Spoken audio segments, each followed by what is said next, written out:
É Paraná, a M630 apresenta Justiça para Todos.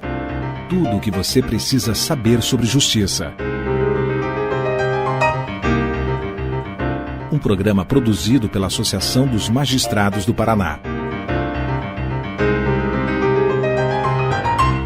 Olá, boa tarde para você ouvinte da Rádio Educativa. Eu sou Jéssica Camille Alves e começamos aqui na M630 mais uma edição do programa Justiça para Todos. E hoje nós vamos conversar aqui no programa de rádio da Amapar com o advogado especialista em Direito do Consumidor, o Dr. Fábio Korenblum. Ele traz para você, ouvinte, mais informações sobre os direitos do consumidor que atualmente são os mais violados. E caso você, ouvinte, tenha alguma dúvida a respeito desse assunto, participe aqui com a gente por meio do nosso Facebook. No inbox, procura lá Justiça para Todos, programa de rádio da Amapar. Quero cumprimentar aqui o Dr. Fábio. Boa tarde, doutor, e muito obrigada por aceitar nosso convite. Boa tarde, Jéssica. Boa tarde a todos os ouvintes da Rádio Educativa. É um prazer estar aqui com vocês. E, doutor, para a gente começar a nossa entrevista, o senhor poderia primeiramente explicar para os nossos ouvintes quais são os principais direitos do consumidor que estão previstos no Código de Defesa do Consumidor? Com certeza, Jéssica. O Código de Defesa do Consumidor ele foi trazido dentro do nosso país há aproximadamente 30 anos. Houve uma previsão lá na Constituição de 88, que até hoje é vigente, completando 30 agora, e no ano de 1990 o Código de Defesa do Consumidor foi positivado, trazendo uma série de inovações à época e trazendo muitos direitos, garantias e questões que devam ser observadas pelos consumidores. E quando a gente fala de direitos dos consumidores, a gente tem aí um caráter extremamente amplo e protetivo do consumidor. Então, lá no artigo 6º da lei, a gente tem todos esses direitos escalados, né, onde a gente tem, por exemplo, a garantia e o direito à proteção à sua vida, à sua saúde, à sua segurança, a ter informações adequadas, a ter produtos e serviços bem prestados, bem fornecidos e adequados às necessidades. Então, são uma série de garantias que a lei nos trouxe, né, e que veio ao longo desses anos cada vez mais sendo aprimorados. E, doutor, qual que é a importância do CDC na regulação das relações de consumo? Queria pedir para o senhor falar um pouquinho mais sobre isso para a gente. Por favor. O Código de Defesa do Consumidor, na realidade, ele acaba sendo um desdobramento e que tem dentro dele uma série de regras que abarcam outras tantas áreas do direito. A gente tinha, até então, a proteção do consumidor por via indireta pela via do Código Civil, por exemplo, que regula a relação entre as partes. Eventuais questões na esfera penal, que igualmente estão dentro do Código de Defesa do Consumidor, também antigamente eram protegidos de alguma forma, ainda de maneira mais ampla e mais genérica, também dentro daquele regramento. O Código de Defesa do Consumidor, o que ele teve por objetivo? Concentrar e tentar, de alguma forma, prever tudo aquilo que nós teríamos por necessidade de ser abarcado numa regra protetiva, tendo com o viés de ter o consumidor como a parte hipossuficiente, ou seja, em tese, a mais fraca da relação com fornecedores de produtos e serviços, e dentro dessa escala geral, trazer previsibilidade dentro dessa relação. Então, por exemplo, se a gente pensa o consumidor como uma parte que teria menos condições técnicas, por exemplo, para identificar qualidade, a forma em que o serviço deve ser prestado, a gente tem o Código de Defesa do Consumidor trazendo algumas previsões, dizendo o consumidor, na hipótese de ter um contrato com cláusulas padrão, por exemplo, por óbvias razões, as interpretações dessas cláusulas devam ser mais benéficas ao consumidor em caso de eventual dúvida, né? E aí traz, por exemplo, o artigo 30 lá, que fala do dever de informação.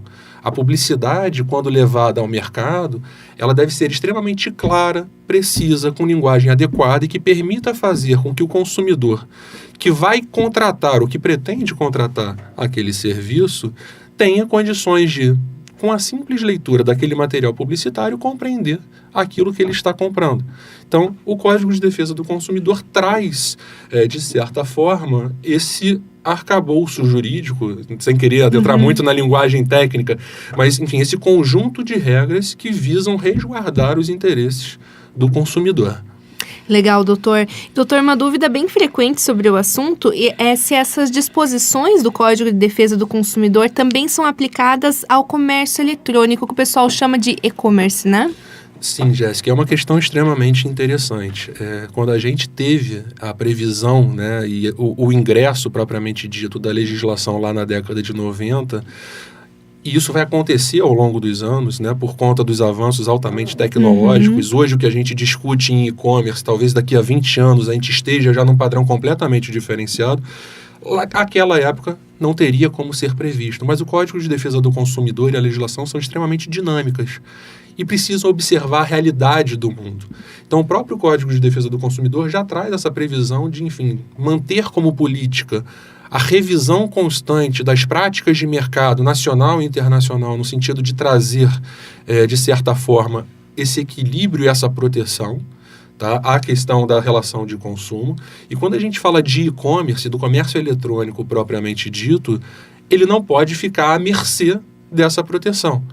Então, da mesma forma que hoje nós temos a previsão, né, de proteção a uma compra feita no estabelecimento físico, igualmente ela se aplica ao comércio eletrônico, com algumas distinções e que, obviamente, a gente vai ter ainda alguns incrementos.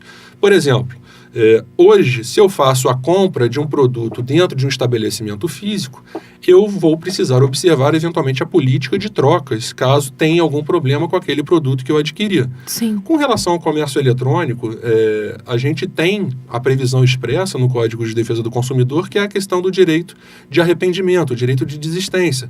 Após eu receber o produto, eu tenho 7 dias para desistir daquela compra, daquela transação que foi realizada. Sem ter que dar motivo, né? Sem ter que dar motivo. Isso, de novo, já falando da lei daquela época. Então, de certa forma, isso não seria o comércio eletrônico propriamente dito, mas seria aquela compra, seja por catálogo, seja, né, de alguma informação que você precisaria guardar a entrega, mas que se aplica também ao comércio eletrônico. Mas, da mesma forma, a gente vê avanços na legislação. O Código de Defesa é de 90, mas nós temos, igualmente, os avanços legislativos ao longo desse período. Por exemplo, nós temos o que é que é conhecido como a Lei do SAC, que fala do Serviço de Atendimento ao Consumidor, que se aplica àqueles que prestam serviços regulados de alguma forma. Existe um projeto que está em tramitação, está em vias de ser concluído, que traz avanços a essa lei do SAC e que visa resguardar, dentre outras questões, trazer avanços também protetivos na questão do comércio eletrônico. Está em tramitação na Câmara, mas muito provavelmente ao longo desses próximos meses nós já vamos ter avanços também nesse sentido, trazendo ainda mais garantias ou regras mais claras, se caso existam dúvidas ainda de alguma forma, para essas relações serem ainda mais e melhor reguladas. E, doutor Fábio, a gente sabe que atualmente muitas pessoas utilizam, né, esse comércio eletrônico para realizar suas compras. Queria pedir para o senhor falar para os nossos ouvintes alguns cuidados que o consumidor que compra pela internet tem que tomar. A gente precisa ter aquela velha máxima de que a cautela é o melhor caminho. A pressa é inimiga da perfeição, utilizando o jargão popular. E quando nós falamos de qualquer transação, e aí seja física ou eletrônica, nós precisamos buscar, antes de mais nada, compreender um pouco a questão da idoneidade, né? A questão da credibilidade daquele estabelecimento onde a gente está fazendo alguma compra. Quando a gente vai ao shopping, por exemplo, a gente vê a vitrine da loja, a gente, em tese, conhece aquele estabelecimento, busca, né, obter informações de qualidade, de satisfação, seja pessoal ou seja de conhecidos. E do comércio eletrônico a gente não pode fugir muito disso. E tem algumas questões que a gente precisa se preocupar ainda mais. O comércio eletrônico, ele é uma página na nuvem, né? Então a gente precisa saber, antes de mais nada, existe aquele estabelecimento? Existem algumas regras hoje que regulam o comércio eletrônico e que o consumidor precisa ter atenção. Então não basta simplesmente entrar num site e acreditar que o layout é bonitinho, que tem um produto que interessa com preço extremamente atrativo e que isso é suficiente para fazer a compra. Você precisa identificar se é um estabelecimento regularmente constituído, se constam informações quanto a endereço, telefone, e-mail para reclamação, eventualmente pesquisar por meio de ferramentas de pesquisa sobre eventuais comentários acerca desse estabelecimento. Hoje em dia, com as redes sociais, muito se ganha em termos de informação e que, obviamente, a gente precisa se informar de forma mais profunda. Então, identificar se aquele estabelecimento virtual possui uma página em rede social, como é que é a relação que se dá entre aquele estabelecimento e o consumidor, são algumas das ferramentas que a gente busca, de alguma forma, se valer para trazer mais garantias àquela transação que a gente pretende realizar. Fazer qualquer transação, seja por impulso ou por questão, enfim, de uma imagem atrativa, não é a melhor solução. É sempre importante que a gente faça uma pesquisa mais aprofundada para ter certeza, ou minimamente a certeza, de que a gente está comprando algo que realmente tem qualidade e que tem credibilidade com relação à entrega. Claro. Nós estamos conversando aqui no estúdio da Rádio Educativa com o advogado Fábio Korenblum. Ele traz para você, ouvinte, mais informações sobre direito do consumidor.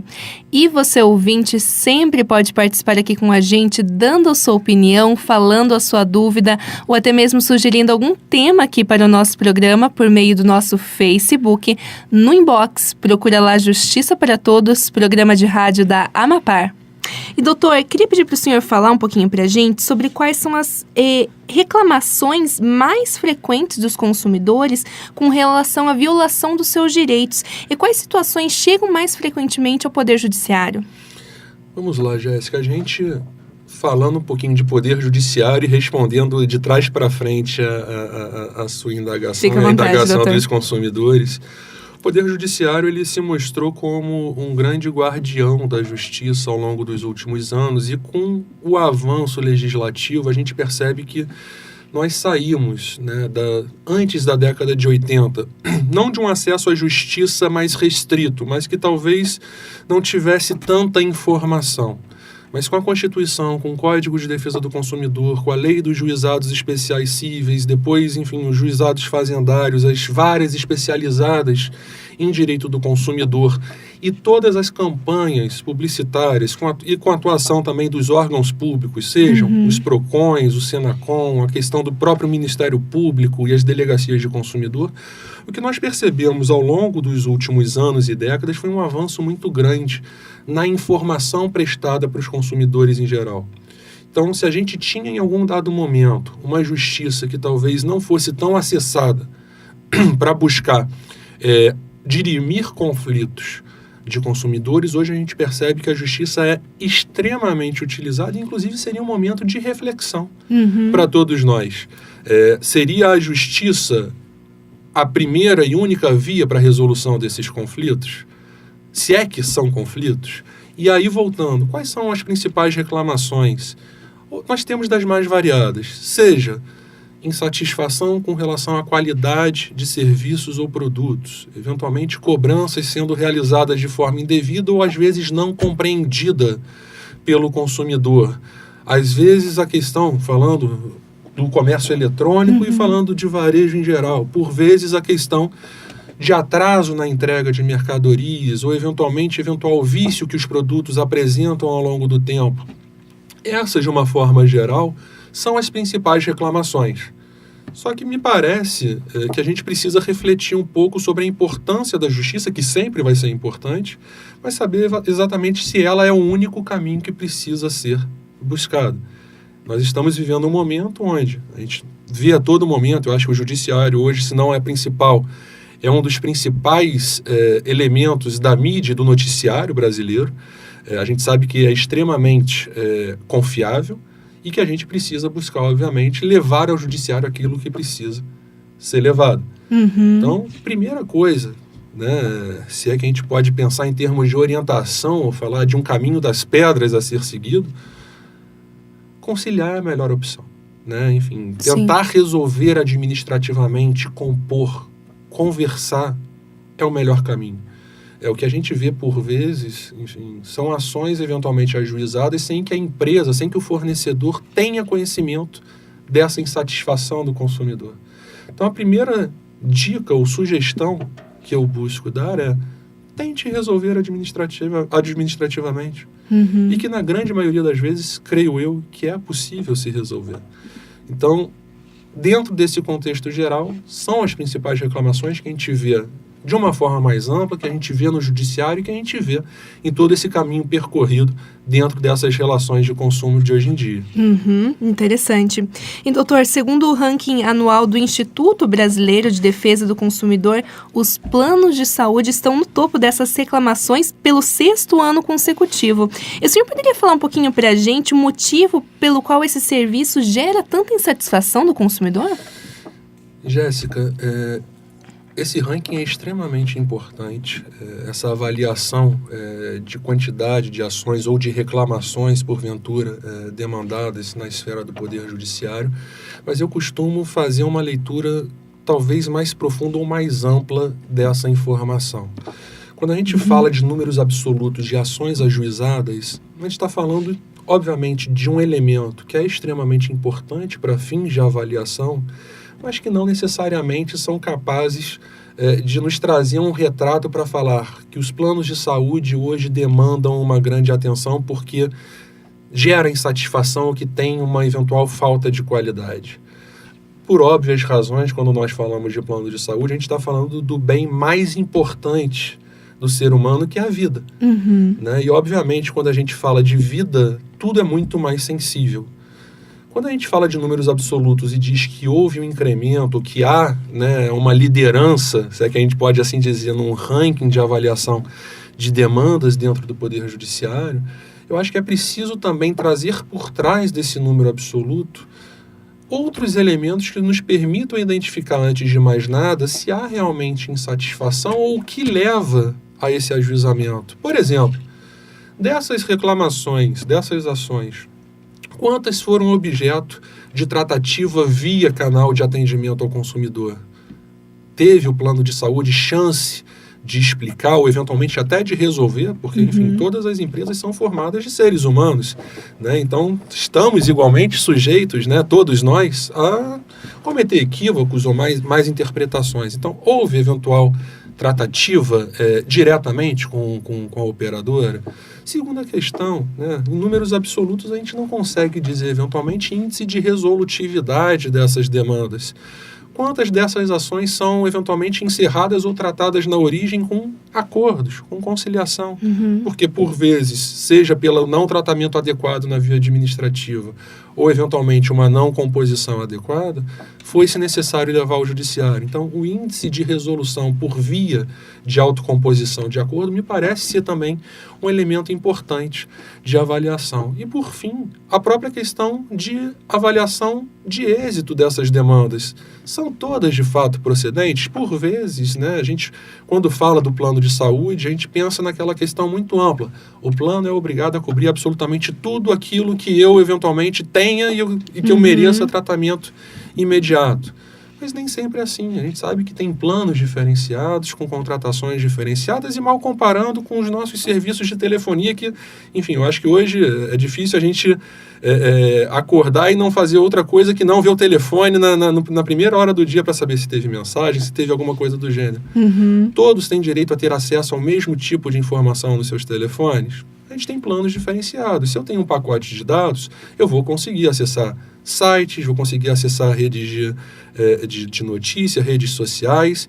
Se eu quiser acessar, por exemplo, um periódico, um jornal, eu preciso eventualmente ser assinante. Se eu não for assinante, eu não vou conseguir ter acesso.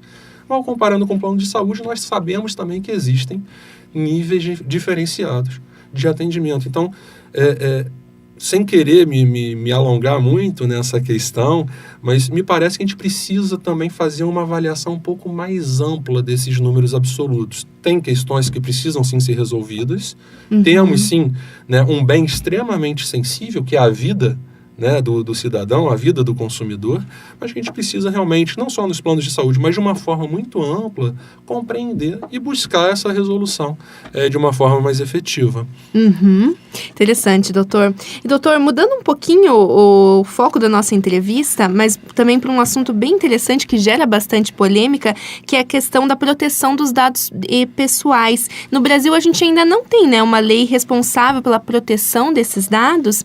Queria pedir para o senhor falar um pouco para os nossos ouvintes quais são as medidas que podem ser tomadas pelo consumidor caso eles tenham algum desses dados colocados em risco. Bom, dado pessoal é sempre uma questão delicada, seja com eventual legislação aplicável imediatamente específica para esse ponto, seja com aquilo que nós já temos. Eu acho que a primeira questão que a gente sempre precisa ter em mente é, dado pessoal, como o próprio nome diz, é pessoal, é seu. Né? Se a gente pensa, de certa forma, com aquilo que nós fazemos no nosso dia a dia com o banco, por exemplo, você tem sua senha, você tem o seu cartão.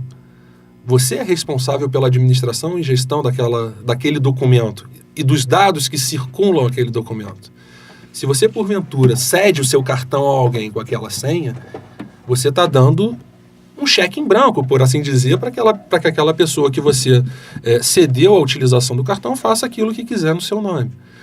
Dado pessoal, então, num primeiro momento, cuidado. Principalmente quando a gente fala de um mundo altamente globalizado e onde a gente tem acesso a toda e qualquer informação, ou muitas informações, pela internet, por exemplo. Então, primeiro, cuidado com aquilo que você divulga, cuidado com a informação que você presta e em que canal você está preenchendo. Esse é o primeiro ponto. Segundo ponto, ok, você tem informações pessoais, você possui dados pessoais que, obviamente, você compartilha com determinados fornecedores. Seja, por exemplo, uma companhia de energia. A companhia de energia sabe seu endereço completo, seu CPF, suas informações de consumo de energia, quando você consome mais, se é de noite, se é de manhã. Então, a gente entra aí num segundo momento, que é a proteção ao dado que fornecedores de produtos e serviços possuem e as cautelas que eles precisam ter com essas informações. O mesmo se aplica em todas as cadeias de uma forma geral. Se a informação é bilateral, significa dizer que envolve duas pessoas e não multilateral ou global. A gente não tem essa informação altamente globalizada.